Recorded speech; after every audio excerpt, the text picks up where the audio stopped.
जय हिंद दोस्तों, आप सभी का स्वागत है हमारे YouTube चैनल डी के सर क्लासेस में। आज जो बताने जा रहे हैं दोस्त, वर्णिका का फर्स्ट अध्याय। इसका फर्स्ट अध्याय जो है दही वाली मगम्मा है। इस साथ जो सारा अर्थ समझाएंगे, इससे ना ऑब्जेक्टिव ना सब्जेक्टिव कुछ भी छूटने वाला नहीं है।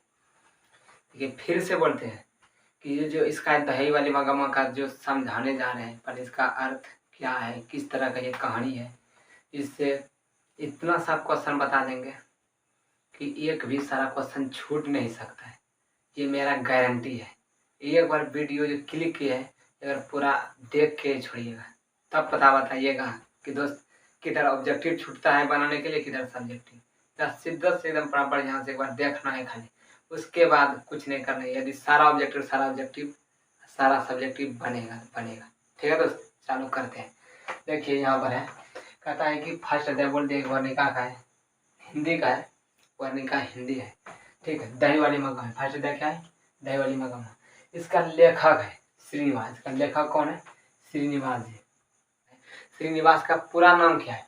श्रीनिवास का पूरा नाम मास्ती वैकेंटेंस अयंगार। इसका श्रीनिवास का पूरा नाम क्या है दोस्त? मास्ती वैकेंटेंस अयंगार। ठीक है दोस्त, फिर से एक बार दीजिए। दही वाली मगम्मा का लेखक कौन है? श्रीनिवास। पूरा नाम क्या है? मास्ती वैकेंटेंस अयंगार। इसका जन्म कितना ईस्वी में हुआ था? 6 जून 1891 ईस्वी में। मास्ती वैकेंटेंस का यानी कि श्रीनिवास जी का जन्म कितने ईस्वी में हुआ था? 6 जून 1891 ईस्वी में। ठीक है दोस्त, यहाँ तक क्लियर हो गया। अब बताएं कि श्रीनिवास का जन्म कहाँ हुआ था? जन्म तो हुआ था, लेकिन कहाँ हुआ था? इसका जन्म हुआ था कोलार कर्नाटक में। कोलार होता है कर्नाटक में, कोलार कर्नाटक में। कहाँ हुआ था दोस्त? कोलार कर्नाटक में। और देखिए ये तो कहानी लिखता है, लेकिन किस भाषा में पहले लिखा था? ये कहानी जो लिखा था ना पहले दोस्त, ये कन्नड़ भाषा में लिखा था। किस भाषा में लिखा था दोस्त? कन्नड़ भाषा में। ठीक है दोस्त, यहाँ तक समझ गया दोस्त कि किस भाषा का था कहानी? ये कन्नड़ भाषा का। ठीक है, अब कहता है कि हिंदी अनुवाद है। हम सब तो ये पढ़ रहे हैं ना दोस्त, ये हिंदी में पढ़ रहे हैं, इसलिए इसका हिंदी अनुवादक कौन था? हिंदी में ट्रांसलेट करने वाला कौन था? कन्नड़ भाषा से हिंदी में कौन लाया? उसका नाम था B.R. नारायण। किसका नाम क्या था? B.R. नारायण। ठीक है दोस्त, अब देखिए इसका विस्तारित रूप जानते हैं। पर इतना कुछ भी क्वेश्चन गारंटी है कि देता है। ठीक है दोस्त, इतना क्वेश्चन गारंटी है कि देगा, इसलिए इसको भी तरह से ध्यान से समझ लीजिए। ठीक है, इसको देखिए, आप कहता है कि इस कहानी में उपस्थित सभी लोग का परिचय। इस कहानी में जितना जितना व्यक्ति है, लोग है, उसका सब परिचय देना है। परिचय समझे, कौन क्या है, क्या काम करता है, कैसे रहता है, क्या करता है, उसका परिचय पहले जान लीजिए। ठीक है दोस्त, इस कहानी में देखिए मेन पात्र है इसका क्या? मगम्मा। कौन है इसमें? मुख्य पात्र इसके मगम्मा है। मगम्मा लिखिए यहाँ पर। ठीक है दोस्त, इसमें क्या है? मुख्य पात्र मगम्मा है। मगम्मा का एक बेटा है। मगम्मा का क्या बेटा है? एक बेटा है। ठीक, इसमें चर्चा हुई। मगम्मा एक विधवा औरत है। इसके पति का, मगम्मा के पति का चर्चा नहीं है, एक भी जरा सा भी नहीं है। इसका पति भी है, लेकिन इसका पति बोला है कि खाली पति मृत गया, मैंने कि मर गया, उसका पति मर गया है। ये नहीं बोला इसका नाम क्या था पति की। पति का तो चर्चा है कहानी में, लेकिन इसका नाम नहीं दिया है। वही बोलता है मगम्मा एक विधवा औरत है। मगम्मा क्या है? मगम्मा एक विधवा औरत है। उसको एक बेटा है। ठीक, उसका एक बेटा है। पहले पति था, मर गया है। मगम्मा एक विधवा औरत है, उसका एक बेटा है। बेटा का जो इसका पत्नी है नजम्मा है। बेटा जो शादी हुआ, इसके पत्नी का नाम क्या है? नजम्मा। ये पूछता है मगम्मा के बहू का नाम या उसके बेटा का नाम क्या है? पत्नी का नाम नजम्मा, तो इसका बहू हो गया, यानी कि इसका बेटा। मगम्मा का बेटा का पत्नी नजम्मा है। नजम्मा मगम्मा का कौन है? बहू है। मगम्मा के बहू का नाम क्या है? नजम्मा। मगम्मा के बहू का क्या नाम है दोस्त? नजम्मा है। ठीक, यहाँ तक समझ गए। अब उसके बाद देखिए, चाहे इसका बेटा बोलिए या तो इसका बेटा बोलिए, चाहे किसी का बेटा, चाहे मगम्मा के बेटा का बेटा बोलिए या नजम्मा का बेटा बोलिए, या मगम्मा का पोता बोलिए, मगम्मा का पोता बोलिए, इसका भी एक बेटा था। यानी कि इसको एक, नजम्मा को एक बेटा था और मगम्मा को एक पोता था। मगम्मा को एक पोता था। ठीक है, तो इसमें पोता का नाम नहीं है, इसमें खाली दे दिया है कि मगम्मा को एक पोता था। फिर देखिए इसमें और एक व्यक्ति है, दो व्यक्ति। बोलता है कि मगम्मा है। मगम्मा का दोस्त, यानी कि दोस्त कौन है? एक मांझी है। इसको ये मांझी का कर कहता है, दोस्त मांझी कुछ मांझी। मांझी कहता है इसका माँ थोरो है अपना निजी। मांझी का कर पुकारता है एक औरत, यानी कि वृद्धा औरत होगा, इसलिए अपना दोस्ती है। वो कहाँ का है? बेंगलोर था, वो भी बताएंगे। ठीक, बेंगलोर था में जो दही बेच जाता है ना, उसी के बारे में। वहाँ पर एक महिला से दोस्ती जो हो गया ना, उसी को ये कहता है, मगम्मा ने कहता है कि मांझी वहाँ पर। ठीक है, इसका कर्ज मांगता था रंगप्पा, ये भी बताएंगे। ठीक है दोस्त, यहाँ तक सॉलिड समझ में आया। ठीक है दोस्त, एक बार नहीं तो फिर रिपीट कर देता है। कहता है कि वर्णी खात, इसमें क्या है फर्स्ट अध्याय दही वाली मगम्मा। ठीक, इसका लेखक क्या है श्रीनिवास, इसका पूरा नाम क्या है मासे वैकंठस अयंगार। इसका जन्म 6 जून 1891 ईस्वी में था। कितना में था? 6 जून 1891 ईस्वी में। ठीक है दोस्त, कहता है श्रीनिवास का जन्म कहाँ हुआ था? कोलार कर्नाटक में। कहाँ हुआ था? कोलार कर्नाटक में। यहाँ तक समझ गया। कहता है किस भाषा की कहानी? कन्नड़ भाषा की। इसमें का हिंदी अनुवाद जो क्या है बी आर नारायण ने।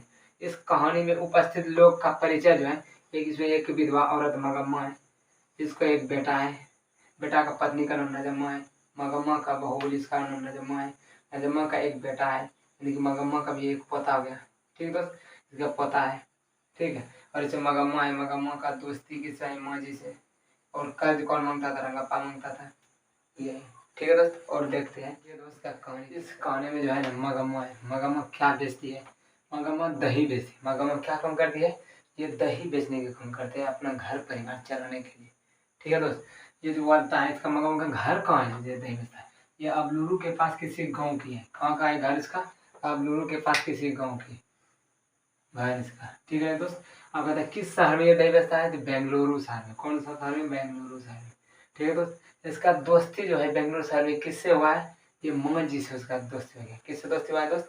उसका मोहन जी से हो गया। ठीक है दोस्त, ये मोहन जी से अपना दोस्ती हो गया है, और ये दुख सुख की कहानी उसको सुनाता है। जो भी अपने पुतौ हुई लेकिन नजम्मा से उसका घर में विवाद होता था, जो भी जितना भी होता था वो अपने दुख सुख सारा सुनाता था। और वे कौन? मगम्मा उसके पान सुपारी भी खाते थे उसके साथ। इसको यहाँ पर लिख दो कि कौन पान सुपारी खाता था। वहां पर यहाँ पर लिख देता है पान सुपारी। मगम्मा खाता था पान सुपारी, पान सुपारी भी खाते थे। किसके? मन मगम्मा से। यदि नहीं रहने पर उस यदि मगम्मा के पास यदि नहीं रहता था ना, तो ये नजम्मा से, सॉरी गलती हो गया। देखिए यदि पान सुपारी भी खाता था। देखिए यदि मगम्मा जो है माँ जी से दोस्ती हो गया था, मगम्मा को माँ जी से दोस्ती हो गया, माँ जी के पास बैठता था, अपना दुख सुख सारा बात सुनाता था। और यदि मगम्मा के पास कभी पान सुपारी नहीं रहने पर उसे माँ जी से मंगवा कर वे पान सुपारी भी खाते थे। कौन खाते थे? मगम्मा।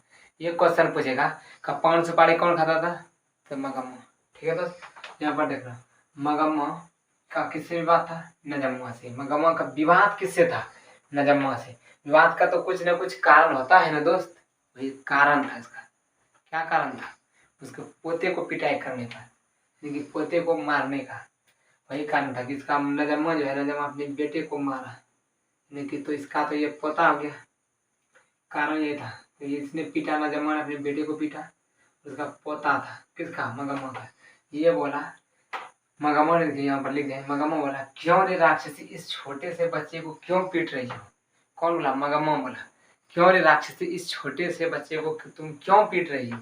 तब मगम्मा को ये बढ़िया से 4 बात सुना दिया। कौन? नजम्मा ने। मगम्मा को 4 सुनने लगा नजम्मा ने। ये बोलता है मगम्मा को यदि बोला जैसे कि क्यों रे राक्षसी तुम इस छोटे से बच्चे को तुम क्यों पीट रही हो, तो एकदम पूरा बोलने लगा। और तब बोला मगम्मा ने कि आने दो तुम्हारे पति को, यानी कि मगम्मा अपने बेटे के लिए बोला आने दो तुम्हारे पति को, तुम उसको सब बात सुनाते हो, धपाते हैं, बोलवाते हैं तुमको। बोला तो जैसे आया ना उसका बेटा, तो आपको बोलता है मगम्मा अपने बेटे को कहा, बोलता है कि इतने छोटे से बच्चे को पीटता है, तुम उसे क्यों नहीं बोलते, तुम क्यों नहीं उसे समझाते हो? कौन बोला? मगम्मा ने। तब उसका बेटा ने बोला कि यदि मेरा बेटा है, यदि वह उद्यम जैसा करता है, ठीक, यदि उद्यम जैसा यानी बदमाशी जैसा करता है, तो मुझे मारने का पीटने का मुझे हक नहीं है माँ। कौन बोला? उसका बेटा। उसे भी हक नहीं है, उसका बेटा है। तब मगम्मा बोलता है तुम भी रे उसी के इधर बोलते हो, तुम भी, क्या बोला? तुम भी उसी के इधर बोलते हो, तब क्या मैं अलग खाना बनाऊं? तो ये बोला मगम्मा बोला तब आज से कि मैं अलग खाना बनाऊं? तो बोलता है कि तुम्हारी मर्जी माँ, यदि तुमको अलग रहना है तुम रह सकते हो, तुम्हारे पास बैल गाय भैंस पैसा है, क्या मैं तुम्हें पोस सकता हूँ, तुम्हें मैं पाल सकता हूँ, तुम्हारी मर्जी है। तब मगम्मा ने बोला आज दोपहर से मैं अलग ही खाना बनाऊंगा। ठीक है दोस्त, ये क्वेश्चन पूछता था कब से खाना अलग बनने का स्टार्ट बोला मगम्मा ने, बोल रहा है आज दोपहर से। कितना बजे? आज दोपहर से। ठीक है दोस्त, जब बोलता है मगम्मा बोला तुम भी उसी के उधर बोलते हो, क्या मैं खाना आज दोपहर से अलग बनाए? तो बेटा बोला माँ तुम्हारी मर्जी, तुम्हारा मर्जी है अलग खाना बनाने का, तुम बनाओ कोई दिक्कत नहीं। लेकिन इसको बेटा को इस तरह नहीं बोलना चाहिए। देखिए अगर खाना बनाने को स्टार्ट किया तब फिर दही बेचता है। ठीक है दोस्त, देखते हैं आगे। देखिए दोस्त, मगमा जब से अलग खाना बनाने लगा तब उसके पास कुछ पैसा जमा होने लगा तो माँ जी ने एक मखमल का ब्लाउज पहनता था। क्या चीज़ का ब्लाउज पहनता था? मखमल का ब्लाउज। तो मगमा ने पूछा माँ जी से, ये मखमल की ब्लाउज की कीमत कितने रुपये है माँ जी? तो माँ जी ने बोला, इस मखमल की ब्लाउज की कीमत 8 रुपये है। कितना रुपया है? 8 रुपया।